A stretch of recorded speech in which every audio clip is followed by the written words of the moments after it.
అందరికీ నమస్కారం. హర హర మహాదేవ. మనం ఇప్పుడు నేపాల్ కాఠ్మండూలోని పశుపతినాథ్ ఆలయం దగ్గర కూర్చున్నాము.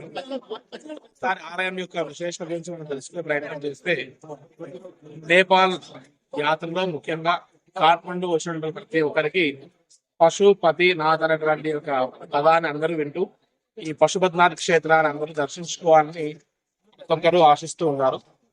ఒకసారి ఈ పశుపతినాథ్ ఆలయం విశేషత గురించి మనం తెలుసుకునే ప్రయత్నం చేస్తే, ద్వాదశ జ్యోతిర్లింగాన్ని దర్శనం చేసుకున్న తర్వాత మనకు పంచముఖ స్వరూపంగా సంధ్యోజాత, వామదేవ, సత్పురుష, అఘోర, ఈశాన రూపాలలో మనకు పంచముఖ స్వరూపంగా దర్శనం ఇచ్చేటువంటి యొక్క స్వామివారి ఇక్కడ మనం పశుపతినాథ్ ఆలయం దర్శనం చేసుకుందాం. ఈ యొక్క పశుపతినాథ్ ఆలయం గురించి ఒకసారి మనం తెలుసుకోవాల్సిన ఒక విషయం మనం గమనిస్తే, ముఖ్యంగా ముందుగా సతీదేవి యొక్క గతనం అయిపోయిన తర్వాత భారతీయ అమ్మవారిని చేసుకున్న పరమేశ్వరుడు చంచలమైన మనస్తత్వంతో ఉన్నటువంటి వారై చివరికి అమ్మవారు వారిని మారుద్దామని చెప్పి వారి యొక్క మనో ఉల్లాసాన్ని కలిగించడానికై అన్ని లోకాలు సంచరిస్తూ ఉండగా మార్గ మధ్యలో ఈ యొక్క నేపాల్ రాజ్యం రావడం, ప్రకృతి, జనాలు, ఇక్కడ మనుషులు, పశుపక్షాలను చూసి వారందరూ కూడా ఆనందంతో, రమణీయంతో వారందరూ కూడా ఇద్దరు ప్రశాంతంగా జీవిస్తూ స్వామివారికి మనసు మారిందంటే అక్కడికి వచ్చిన తర్వాత వెంటనే కొద్ది కాలం అయిన తర్వాత ముక్కోటి దేవతలందరూ కూడా వచ్చి, అయ్యా లయకారకుడివి, కైలాసాన్ని వదిలి ఇక్కడే వచ్చి ఉంటే మరి ఎలా లోకమంతా ప్రశాంతంగా సాగుతుంది అని చెప్పి వారు అడగంగా వెంటనే ఇక్కడ నుండి వెళ్లిపోయిన సమయాన ఇక్కడ ఇంతవరకు నివసించినటువంటి యొక్క ఈ ప్రదేశంలో ఉన్నటువంటి వారందరూ పశుపక్షాలందరూ కూడా కలిసి స్వామివారిని చేరుకున్నారని, అయ్యా స్వామి ఇంతవరకు మీరు మాకు కలిసి ఉన్నారు, ఇప్పుడు మీరు వెళ్ళిపోతుంటే మాకు అనుగ్రహం ఎలా అని పడితే, ఈ నేపాల్ రాజ్యంలో ఎవరికైతే గతిస్తారో వారందరికీ శివ సాయుధ్యాన్ని పొందడానికి అవకాశం ఇస్తాను,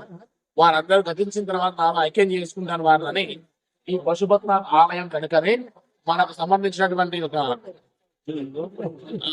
లోకానికి సంబంధించినటువంటి ఒక మహా శ్మశాన వాటికి కూడా ఉంది కదా. దాని తర్వాత వెంటనే గుహేశ్వర కూడా ఉంది. సో అక్కడ మనం ఈ స్వామివారి సంబంధించిన ఐక్యాన్ని మనం పొందడానికి అవకాశం ఇస్తుందంటే ఈశ్వరుడు అని చెప్పారు.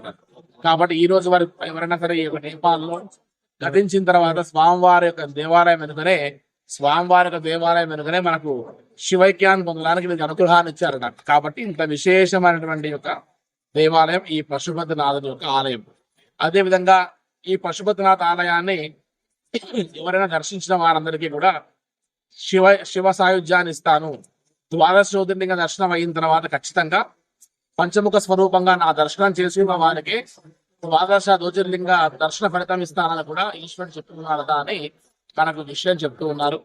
అదే విధంగా ఈ యొక్క పశుపతినాథ్ దేవాలయం వెనుక ఉన్నటువంటి యొక్క గుహేశ్వరి అమ్మవారి శక్తిపీఠాన్ని స్వామివారిని పశుపతినాథ్ దర్శనం చేసుకుని ప్రతి ఒక్కరికి శివ సాయుధ్యాన్ని పొందే అవకాశం ఇస్తారు అని చెప్పడం మనం అందరం గమనిస్తూ ఉన్నాం.